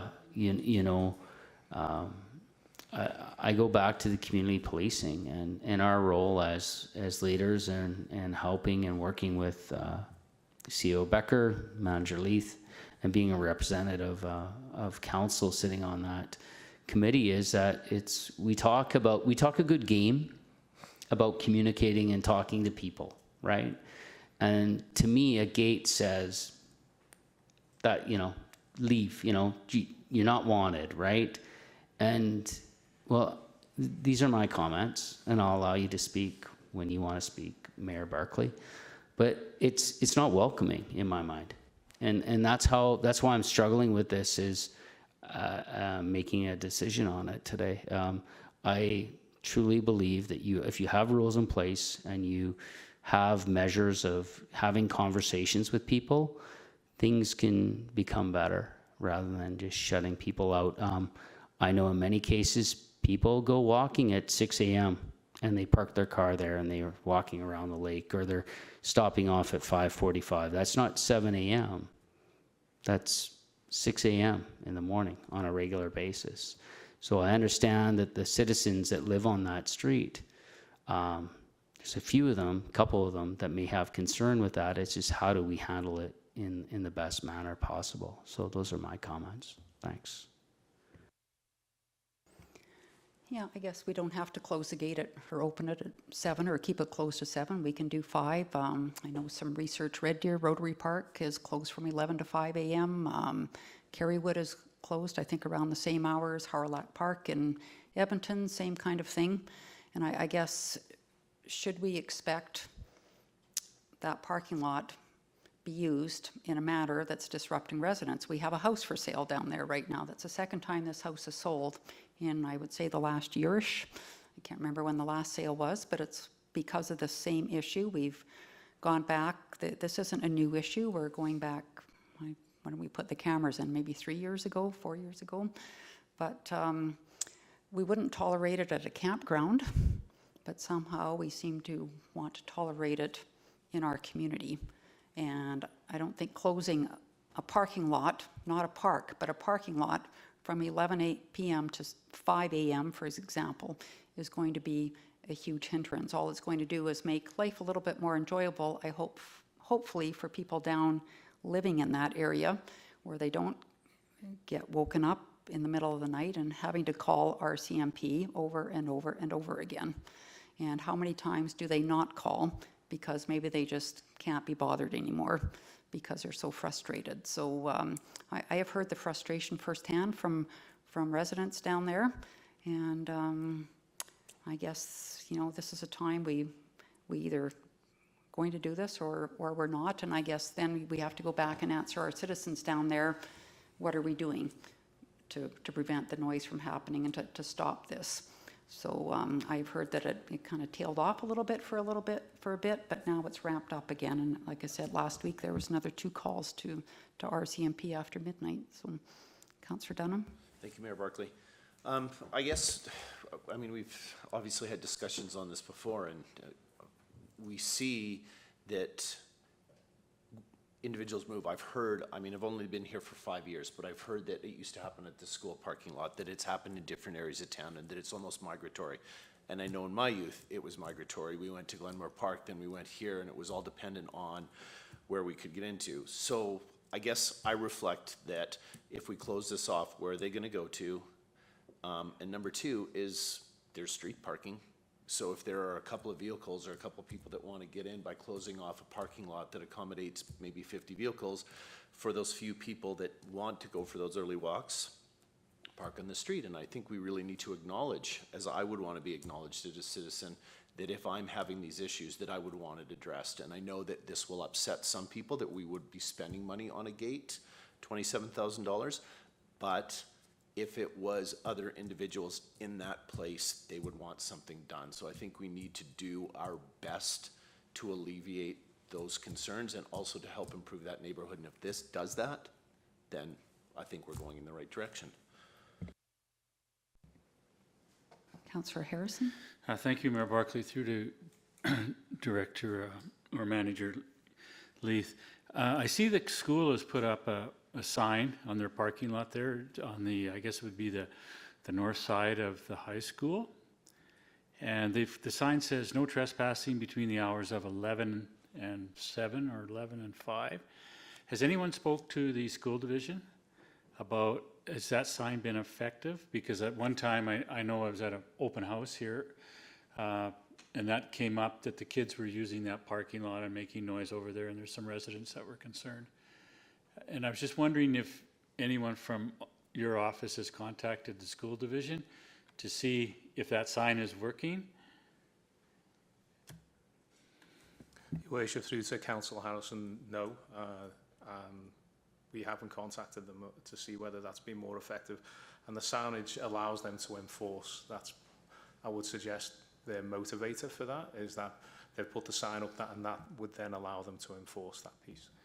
So, a further question then, so could it, just the sign enforce, is that what we're lacking, is the enforcement of the noise in the parking lot. Like, So we currently have in our parks bylaw, there is a quiet time from 11 till 7. okay, So- and that so sign is, So that allows, that bylaw allows us to enforce that noise piece when okay, and that complaints are sign has received. been posted. I guess what I'm getting at, Manager Leith, is this, the school has put up that sign and it says no trespassing between the hours of, and trespassers will be prosecuted. I can't remember the exact wording, but you'll see it on the north side of the, we haven't done that, right? No. And the question that I have is, has that sign been effective on school property? And we haven't spoke to them about that, okay? Because it's a new sign, it's brand new, so. Councillor Hystad? Yeah, I appreciate you asking that question. I do think we do have signage with the cameras, saying that there's cameras there, but there is no signage at all with our park hours at all. And once again, I'm gonna say, I think that would have helped us determine the litmus test if it's working. If it's not working, then you go to the gate. And that's how I was seeing the process within our community. And I'm gonna say it again, community is built on conversations, and that's how you lead.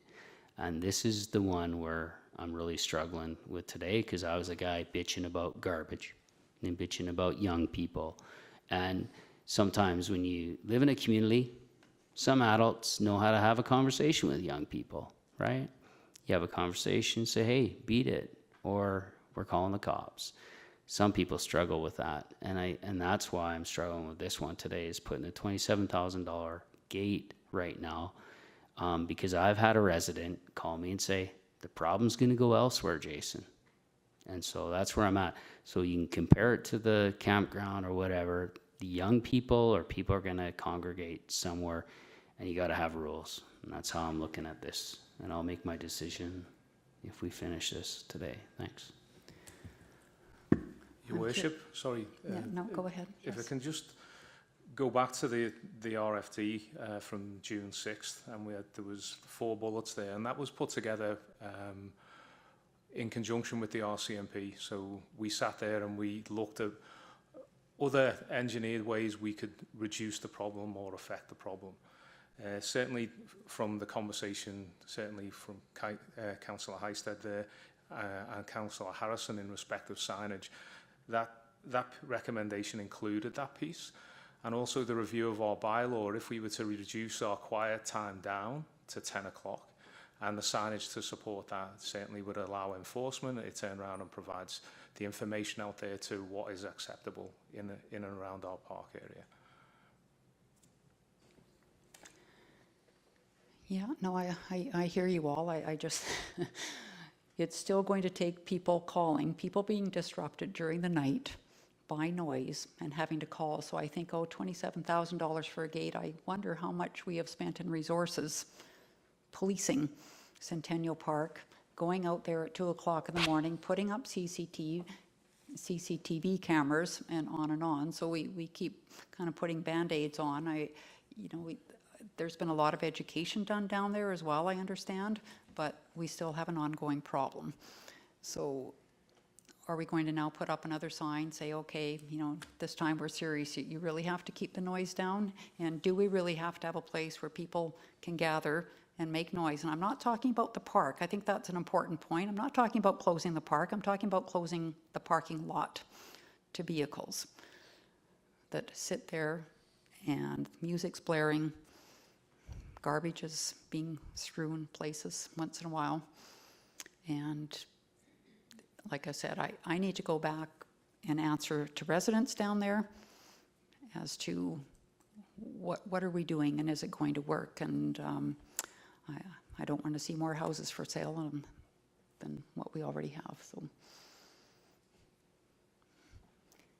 any other questions, comments? Okay, well, we have a motion on the table that Councillor Maceros made, so I will ask who's in favor of putting in a gate at Centennial Park. And who's against? Okay, so you made the motion, okay. Okay, so it's defeated, so we will not put a gate in at Centennial Park. Okay, 6-1. And then I guess the next motion doesn't matter then. Mayor Barkley, just back to Manager Leeds' reference to the report of June the 6th, there was a reference from Councillor Harrison regarding signage.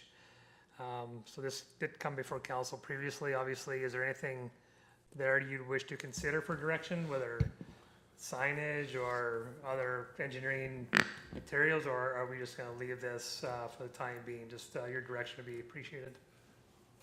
Mayor Barkley through to Seo Becker. I definitely think we should revisit that.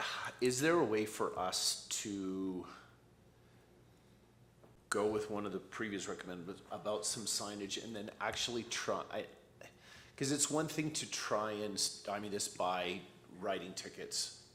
Is there a way, and I'm just not sure how much education has been done, a way for us to try and work with through the town to be able to create something through social media? And I don't want to add any more work onto administration, because obviously there's so much, and Manager Lath, your people are beyond capacity, but just what are other ways? What are other ways that we can try and do this? Is there a citizen sort of thing that we could do to get down there and to start talking to these? Because then you run into issues, obviously, with if there's any violence or anything, but what are some other options? There's got to be something else. If we're not going to put in the gate and signage, then what can we do? Can we, educational component is what I'm thinking, further educational component.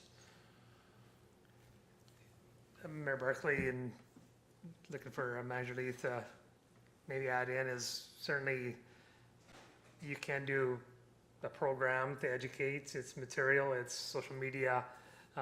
We do education through when the resources allow, through our CMP and our bylaws. It'll be directly education, but it's ongoing. It's the education of those in attendance at the park. It's constant. The staff are doing a great job for the resources we have. Our CMP are pulled to a lot of other activities in the region, likely a higher priority than what's occurring at Centennial Park, and not disrespecting those that are subject to activities in the park. Our staff work only certain hours too. There's one that does traffic related enforcement, so our capacity is limited. So we're trying to do a lot. From my perspective, looking to Gary to add in, but it's really a menu of a full. It's really what we're doing right now, minus other things. If speed bump signage. It's just not one thing. It's a social behavior that it exists. It has existed for decades, not just now. But those making decisions decades ago had the same conversation, likely. But it's a multitude of different activities that needs to happen, but it needs to be obliged by those that are conducting those behaviors. So Gary, do you have anything to add into that? Just again, if we look at the recommended motions for this, certainly the adjustment to quiet time would present opportunity for both education and also enforcement, and to achieve that compliance piece. So when those youth are gathering, if they are gathering and making noise, they have to understand that they need to be quiet. The opportunity when that bylaw is reviewed and comes back to you, whether the gatherings in that parking lot is included within that bylaw, and the ability to enforce that piece as well, on how they're actually gathering. And certainly coming back to Councillor Heisted's comment is, whatever we do there has the potential to move them elsewhere, and we know that. Certainly on the enforcement side of it, the challenges we've had with certain activities, I think Mayor Barkley referred to one person reversing out, which again, if we had the speed humps there, the 2 additional cameras which are already funded, when they're in place, we will have the opportunity where people will decide, if I'm going to do it, I'm not going to do it at Centennial Park parking lot, and that's my desired outcome for this. is we can, through education and enforcement, provide that parking lot to be used as a parking lot for the park. Well, I hope so. Conversations I had with 2 RCMP recently were that should be a day use area, and this is going on and on and on and on, and the resources that are being used down there just never stops. But anyway, Councillor Hystad? No, I agree. The signage, and when we get back is you get fined. Like, if you're there and you're hanging out as a group, fine them, ding them, $1,000, $500, whatever. Educate. That's how I see it. If we don't talk to young people, they're gonna move. And it doesn't matter if you put a gate or whatever you're putting up. And we need to educate. I think there's an opportunity through our policing committee that I think there's a reason why there's those leaders on those committees to help us with this problem. And how do we tackle it? And I don't think I've been on the committee for 10 months. I think we've done some good work. There's more work to be had with this one. Thanks.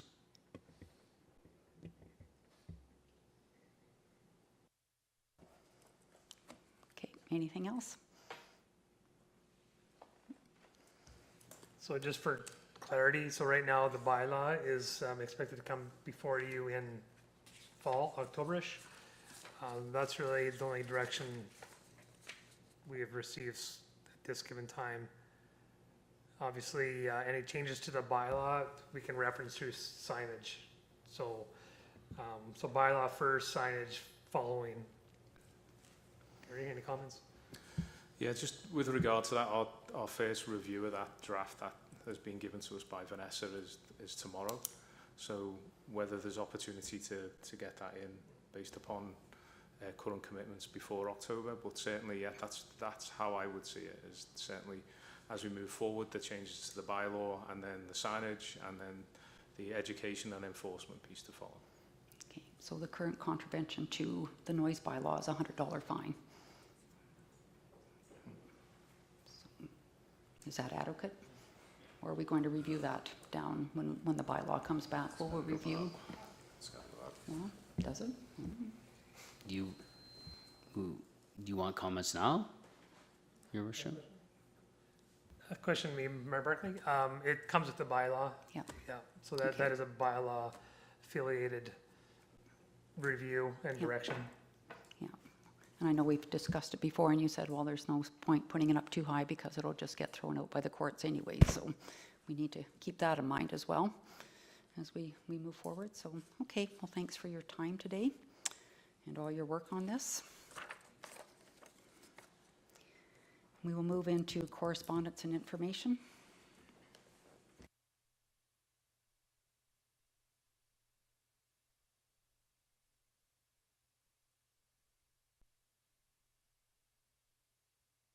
I'll just get somebody to make a motion to accept as information. I'll move that we accept the correspondence and information as information. Okay, thank you. All in favor? Perfect. We'll move into council reports. Councillor Harrison. Thank you, Mayor Barkley. A fairly quiet week again. I tried to take in some of the activities over the weekend. However, had to make an emergency trip to Drayton Valley.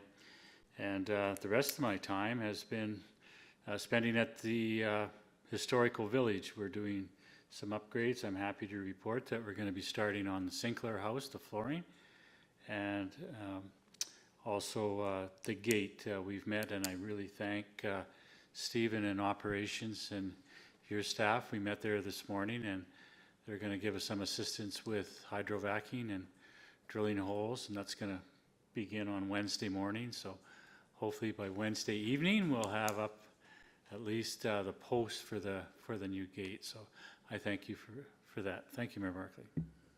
Thank you. And Councillor Maceras. Thank you, Mayor Barkley. I attended the Emergency Management Committee meeting this week, and it's such an interesting committee to be on, and there's so many interesting things to learn about what the town does for the protection of our town during events. And a couple of social things. Went to the Hillside Vibes on Friday night and the Lantern Festival on Saturday, and they were both excellent events.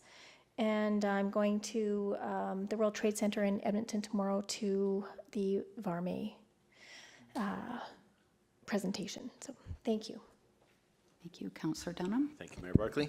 I as well attended the Emergency Advisory Committee meeting, tongue twister there, and I agree with Councillor Mazeros.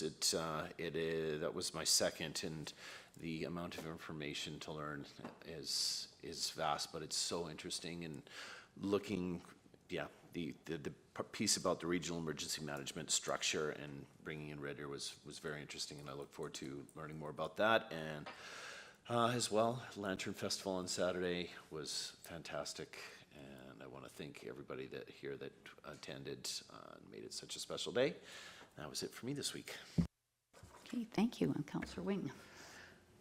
Thanks, Mayor Barkley. So I enjoyed participating last week with most of you at the Market on Main last Tuesday evening. Council's participation is really well received by the vendors and certainly the people in the community that come down. So I think that that's been a really worthwhile activity for us over this summer. Chamber of Commerce has been ongoing, lots of meetings and conversations in the last week and in the days to come. The mural completion, I wanted to just extend our thanks to the Welcoming and Inclusive Communities Committee for facilitating that beautiful mural. We had so many volunteers that participated, and that was a true act of not only leadership but huge talent. So it's a beautiful addition to our community, and I'm excited to see what comes next. This last weekend was the 590 League year-end tournament, which is always a big event in Innisfil. Lots of baseball players running around town, which is always exciting. The Lantern Festival, again, we had to pick the hottest day of the year, and it was wonderful, and my grandsons loved it. And just one question, the new arena playground is fantastic, another huge labor of love. Looks great, but my grandson would really like to know when it's going to be open. He had the most monumental meltdown ever on Saturday night. Sorry. So, yeah, it's definitely been a frustrating, I'm sure, anxious, everybody wanting to get in there. So the playground itself, the rubber surfacing is going to come in this week, with, potentially 7 days later being able to open up that park, weather and everything goes in order. So hopefully, within the next 10 days, we'll be able to open that park. And then as well as for the outdoor rink, they'll start construction on the boards here next week and start progressing on that as well. So lots of stuff going on there. Councillor Bates. So last week I attended the Market on Main, the Lantern Festival on the weekend, and the Equus Barbecue today. They did attract a very large crowd there. This week, the Mountain View Water Commission Golf event in Bowden is this Thursday, and then I'll be coming back to the Varm Energy at the LLC. Councillor Heistad. Yeah, Market on Main. I also, that Varme Edmonton one, I'll be up in Edmonton at that time, so I'll be able to swing by the World Trade, I think it's called, Center, or right downtown there. Thursday we have our energy piece as well with Varme. I was at Equus today, and then the last thing that I was going to say, Michael Williams coming in to talk about his project, and he really likes the work that we're doing in Innisfail, and just kind of wanted to get some feedback on that. I could sense that some apprehension with, I don't know where everybody's at, but I think it's pretty cool. Somebody from Sylvan seeing some really good work that we're doing in our community, and knowing that he did the emceeing at the BLM, and he's seen some really positive changes in Innisfail, and we've always been a good community. I think there is a story of redemption, but I didn't know how we go about, maybe not a letter of support, but how do we, do something? Or I think that there's an opportunity to do that? And how do we go about by that? Thanks. That's my week.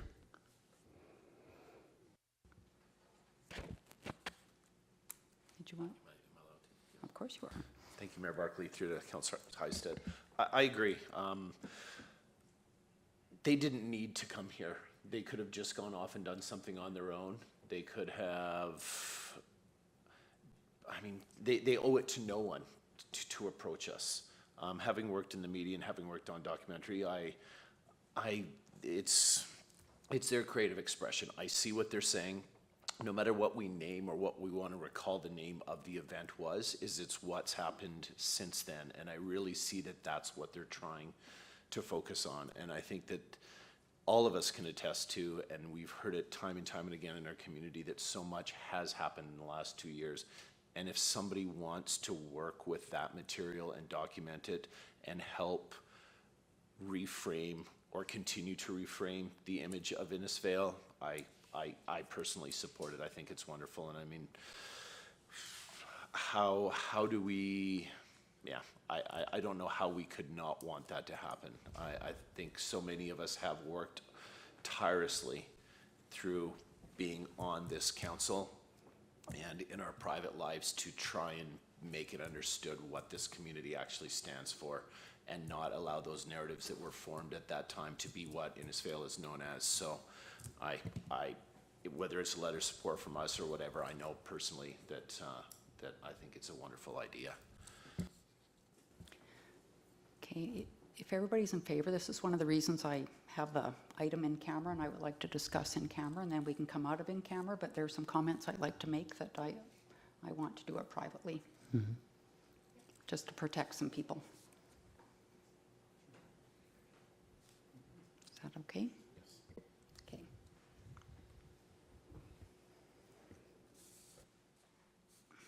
So I'll just finish my report, and then we can move on from there and have more discussions. So as I said, met briefly with Victim Services Board, and this is a big deal. You know, there was an announcement made about reinitiating some funding that had been taken away, but at the very bottom of it, it was disbanding 62 boards in Alberta. So they want to regionalize operations into 4 areas in Alberta. Chances are we would be maybe serviced out of Leduc. So Victim Services will be coming to council to do a presentation. CEO Becker and Director Jenkins and I met with them, and so we've asked them to come to council and to educate everybody about what's going on here and what some of our options are. It's a very, very important conversation to have. Was at the Market on Main on Tuesday, the Emergency Advisory Committee meeting after that. Had a South Red Deer Regional Wastewater Commission meeting on Friday. They're just waiting for final sign-off from the federal government on the grant for the wastewater surge pond for Innisfail. And when that's done, we'll be moving forward. We did discuss the Olds event, of course, with all the rain on the ground. You know, infiltration is a huge issue in our communities. Within 24 hours, there were 70,000 cubic meters of water on the ground in Olds that, you know, they started to release into the Bowden Pond, and of course brought in back trucks and everything to try to clean things up. There was a crop that was damaged, so that farmer is looking for compensation. We have put a motion forward that the commission will be covering 10% of those costs, and Olds will be covering 90%.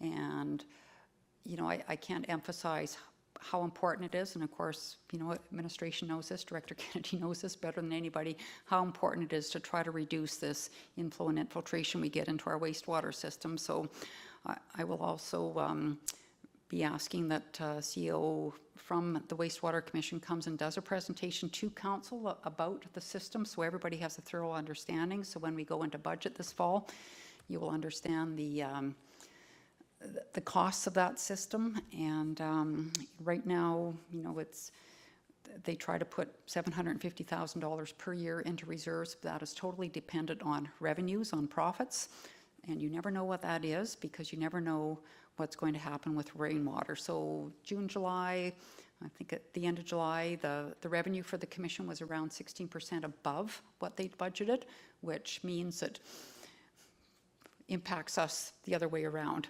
So, you know, the more inflow and infiltration there is, the more that goes into Red Deer, the more we get charged, but we're only billing, we're not billing for that inflow and infiltration, so it's pretty important. The commission should be putting $3 million aside into reserves to cover future costs and upgrades and maintenance, and so that's how much it's being underfunded.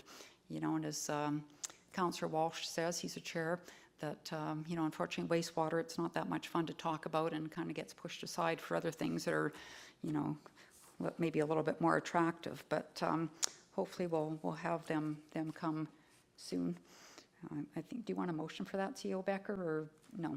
Just reach out to him. He's definitely on board with coming around to the various municipalities and doing a presentation. Was it Hillside Vibes on Friday, the Lantern Festival Saturday, Equus 75th anniversary celebrations today, a huge crowd there. Presented them with a certificate. We'll be at the Varma Waste to Energy Stakeholder Engagement in Edmonton tomorrow. They do have a program between 2 and 4 p.m. And then, of course, we have the Varma session here on Thursday. Sunday, we'll be attending 130th anniversary celebration of the Presbyterian Church here in town. And I know there's also a new business opening on Saturday. They're having a grand opening that I will visit as well. And as I mentioned before, Mayors of Bowden, Caroline, and myself, along with our CEOs, have been invited to a virtual meeting with Minister Shandro in the future, next week, I believe that is.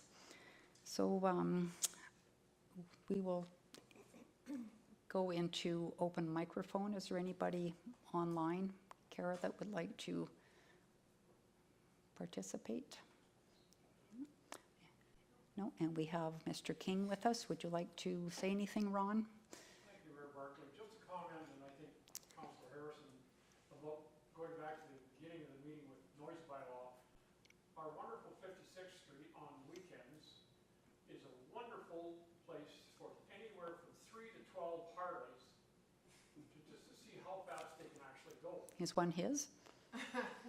Oh, I was just saying, is one his?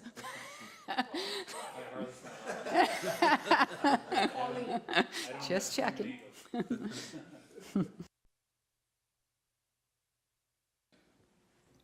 Some weekends it's really bad, and I think Don will back me up on that. We can have 2, we can have a dozen, and several trips back and forth. And again, it's a matter of enforcement and how do you be there at that particular moment. And but that's the one thing I think I came out of the meeting today with, is that's a nice long street, and they can crank it up pretty good. Other than that, thank you. I'm really glad I came today. I haven't been here for this summer because I've been busy. So. Well, thanks for coming. Yeah. Even at 40, sounds pretty loud sometimes. Even at 40K, they can sound loud, right? Even idling, they can sound loud. So thanks for coming, Ron. We appreciate it. And will staff have anything to add, or? No. Okay, then we will move to upcoming events.